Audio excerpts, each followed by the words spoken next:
बात एक ही है भाई, आपने तो घटावे बचा भर वो ब्यूं आगे आपा हाथ तो बैठवा को भी सलीकों को नहीं सीख सकता। अपना संस्कार है कि अगर कोई बड़ो आदमी आवे तो खड़े हो जाना चाहिए, बिना जगह दो। मैं गारंटी के साथ कह रहा हूं कि जो सम्मान दिए है आप लोग दुगुणों ताकत के साथ में वो सम्मान थाने सभा होगा। समझ में पड़ेगा, आगे बैठा पीछे बैठा उन्ने जावा की जाति की बात करा, धर्म की बात करा, ग्रुप की बात करा, वो तो होगी भाई साहब।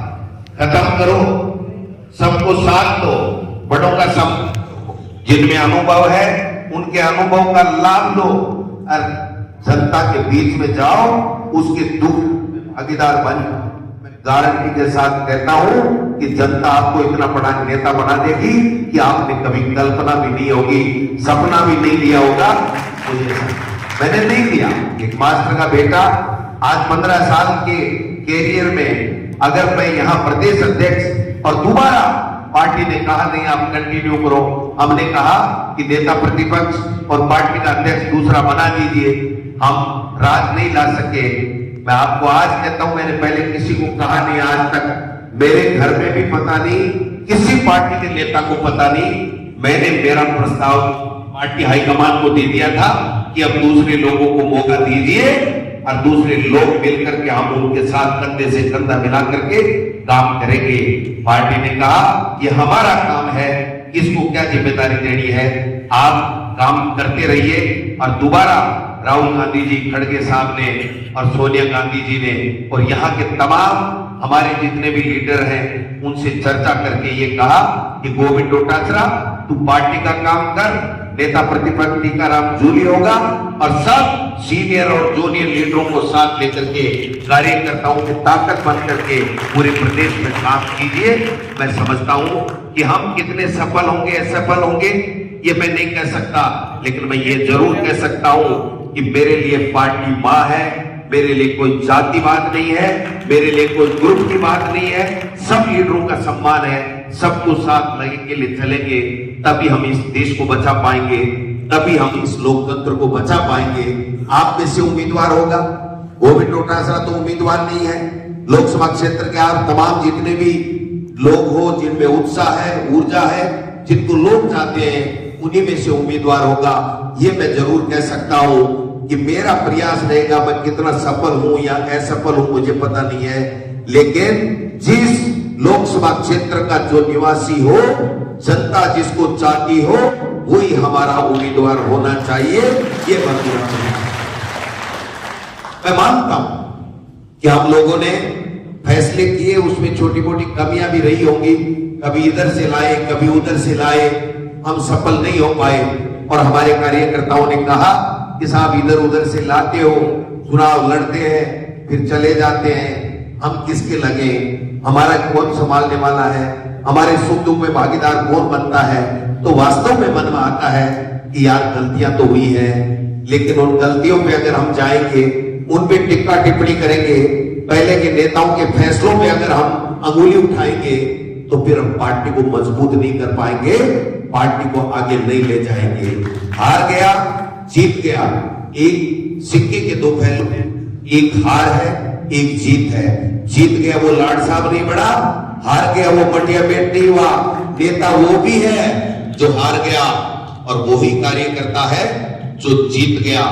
जीत गया उसको और ज्यादा ताकत से काम करना पड़ेगा और जो हार गए उनको साथ लेकर के और आगे बढ़ाने का काम करना पड़ेगा। अगर जीत में अहंकार आ गया तो उसके बाद में खत्म है, लाइन कट, उसके बाद में कुछ नहीं। अब ऐसा पी है ना, पी पॉलिटिक्स की पी के सागे, पी के नीचे है पावर। हर आदमी पॉलिटिक्स में क्यों आना चाहे, पहले सवाल वह मैं पावरफुल बनूं, है कि नहीं। पी के पॉलिटिक्स के नीचे है पावर और पावर के सागे है प्रोस्पेरिटी, पॉपुलरिटी और पैसा अपने आप आ जाता है। पावर आएगा, संपन्नता आएगी, आपका नाम बढ़ेगा, तो भाई जी थाना आया पाती मिला बड़ा घना आ जाएगा। 2 पैसा माड़ी बिल्डिंग में माती मिला लो, 3 पैसा माड़ी में मिला लो, तो देखो पैसा भी आता है, झूठ बात नहीं है, वरना तो कोई नहीं आएगा। तो पैसा तो महात्माओं को भी चाहिए मंदिर बनाने के लिए, उनके सत्संग भवन बनाने के लिए, नहीं चाहिए क्या? लंगर लगाने के लिए उनको भी चाहिए। तो राजनीति में रहने वाले लोगों को भी सेवा करने के लिए चाहिए। तो पी के साथ में पावर आया, पॉपुलरिटी आई, प्रॉस्पेरिटी आई, और इसके साथ साथ एक पी और आ जाता है जो सबसे खतरनाक है। इस एक पी के नीचे 4 पी आगे 5वां पी आता है प्राउड। और जिस दिन प्राउड आ गया सब कुछ खत्म हो जाएगा। न आपका पावर बचेगा, न आपकी प्रॉस्पेरिटी बचेगी, न आपके पास पैसा बचेगा, और न पॉपुलरिटी बचेगी। क्योंकि मैं सुनी है कि जिसका सेवानिवृत्त अधिकारी कर्मचारी मैंने पाने घोड़ी पर बठार छोड़ने, पाके साफो बनावे, पाने गीता देवे, पाने छतरी देवे, पता को नहीं देवे ने, और फिर घरा भेजे, घरा जाता है बाकी धर्मपत्नी के नाम माला पहरवा में, फिर पे पान वो जिया मतलब शादी हुए ने जड़ा जिया वरमाला पहनावे, जिया वधूर वरने माला पहनावे, जिया माला पहनावे। अरे भाई वो तो रिटायर हो गो है, फिर भी पहनावे।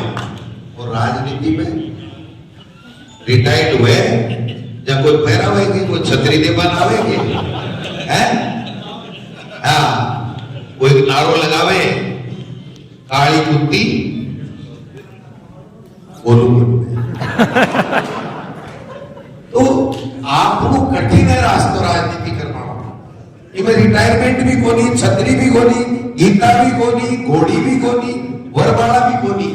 इनमें है केवल एक सेवा, जब आदमी ईमानदारी से सागे ले गांव डाड़ी खेत कल्याण वार्ड में अगर जावेगो तो भाई साहब ये आदमी की पूछ होगी, वो नेता भी बनेगो, बिगर पावर भी आवेगो, बिगर पैसा भी आवेगा, बिगर संपन्नता भी आवेगी, सब चीजें आवेगी। ध्यावस कोनी में क्यों हाथ आ जाए, ले लिया पद, ले लिया वो, ले लिया वो, ले लिया पद। जो व्यक्ति मेहनत करेगा, मैं आपको गारंटी के साथ कह सकता हूं, कोई भी पार्टी हो, हमारी पार्टी हो चाहे दूसरी पार्टी हो, जिसमें सामान होगा, जो जनता के बीच में रहेगा, जनता का चहेता होगा, हम नेता अपने आप पकड़ पकड़ के लाएंगे, कंधों पे बैठाएंगे, यहां बराबर करेंगे और कहेंगे कि आपको चुनाव लड़ना पड़ेगा, मेरी सौगंध है आपको चुनाव लड़ना पड़ेगा। ये बात अगर जनता में है उसका, तो निश्चित रूप से आप बताइए, जिन लोगों का प्रदेश में अपना दबदबा है, उनकी ईडी आ रही है कि नहीं आ रही है? जो लोग टक्कर ले रहे मोदी जी से और मोदी की गलत नीतियों से, उनके यहाँ इनकम टैक्स ईडी भेज रहे हैं, और भेजने के बाद में उनके साथ शर्त क्या रहती है कि हमारी पार्टी ज्वाइन कर लो। हमारे में से बहुत से ऐसे नेता हैं जिनके बाप दादाओं ने कांग्रेस के नाम से कमा के खाया, जिनकी आज देश और दुनिया में पॉपुलरिटी है, वो छोड़ छोड़ के चले गए। और वो चले इसलिए गए कि कांग्रेस ने उनको मजबूत बनाया था, बड़ा नाम दिया था, बड़ी शोहरत दी थी, बड़ी इज्जत दी थी। उस पूरी की पूरी इज्जत, शोहरत और नाम को लेकर के उनको पता था कि इसमें दम है, उनको रास्ते बेरास्ते डरा के, पुचकार करके, बहला करके, बहका करके और लेकर के अपनी पार्टी में ज्वाइन करा दिया। हमने जिसको केंद्र का मंत्री बनाया, उसको ले जाकर के एक स्टेट में, उत्तर प्रदेश में जितिन प्रसाद को मंत्री बना दिया। वो जो नहीं बोल रहा है, आप देखिए, जो देश का कृषि मंत्री था, मोदी जी ने बैठा करके वहां से एमएलए का चुनाव लड़ा दिया, और एमएलए का चुनाव लड़ा करके वहां का विधानसभा का अध्यक्ष बना दिया। एक देश का कृषि मंत्री और एक विधानसभा का स्पीकर बन गया। एक केंद्र का मंत्री हमारे यहाँ, उसको ले जाकर के स्टेट में एक राज्य मंत्री बना दिया। वो बोल नहीं रहा है। और हमारे में क्या है, एक बार सबको चुनाव लड़ लियो, 500-700 वोट आएगा, मैं नेता बढ़ेगा, मैं प्रदेश अध्यक्ष के सामने बोलांगा, मैं सचिन पायलट जी के सामने बोलांगा, मैं अशोक गहलोत जी का मुर्दाबाद का नारा लगाऊंगा, मैं यादव जी ने कुछ ही को नहीं समझा, मैं भी ने कुछ ही को नहीं समझा। अरे भाई, ठीक को नहीं समझो, थे बड़ा आदमी हो, लेकिन सवाल वो है कि अगर जनता के बीच में जाऊंगा, जनता अपने चाहेगी तो मैं थाने दिख देऊं, थाने सूटा ने जगार गोविंद डोटासरा टीकाराम जूली और केंद्रीय नेतृत्व बुला ले लो, चिंता